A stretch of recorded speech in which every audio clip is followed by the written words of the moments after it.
Қайырлы күн баршаңызға. Бүгін сіздермен бірге буда пісірілетін түшпәра дайындайтын боламыз, яғни пельмен. Бұл пельменнің суда пісірілген пельменнен ерекшелігі сол, еш езілмейді, әрі үрімдей даққа әдемі болып түседі. Және сүйек сорпасында қайнатылған сорпаны құйып, керемет дәмді пельмен сорпасын дайындайтын боламыз. Ерекше пельменнің жасалу әдісі сіздерді қызықтырған болса, онда видеоны соңына дейін көріңіздер. Міне осындай суда піскен пельменнен бір артықшылығы ісініп езіліп кетпейді. Дайыншылығымызды осылай сумен жақсылап жуып аламыз. Сосын үстіне су құйып, орташа отта қайнатамыз.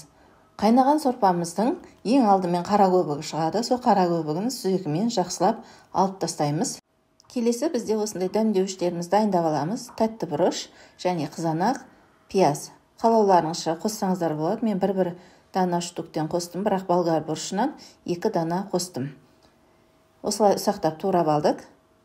Енді осы қайнаған сорпамызға, қайнатпа сорпамызға аздап тұз қосамыз және осы дәмдеуіштерімізді, көкөністерімізді қосып, үстіне шамалы сәбізді де турап салсаңыздар болады.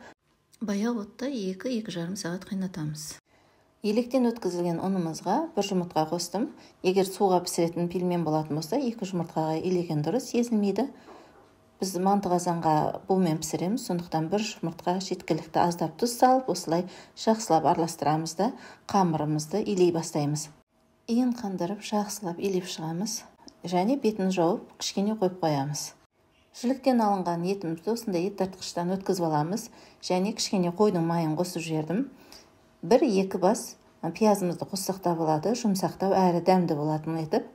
Енді аздап шамалы тұз, сосын біздің қара бұрышымызды салып араластырып шығамыз. Түшпәрамызға салатын салмамыз дайын. Енді қамырымызды илеуге кірісеміз.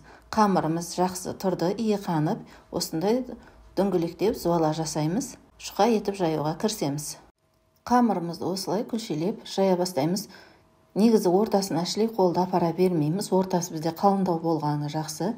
Екі шетіне көп салмақты салып жайып шығамыз. Қамырымыздың ортасы онсыз да жұқарып кетеді. Осылай 4 бұрышты кесіп шығамыз.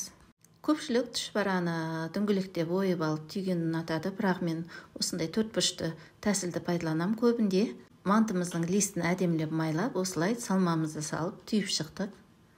Бұл да әдемі көрінеді, және менде 2 қызым бар, көмекшілерім, олар да мамасына көмектесіп жатыр.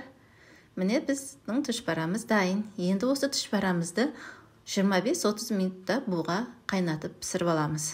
Буда пісті, өте әдемі, үрімдей, жабыспайды, ешқандай.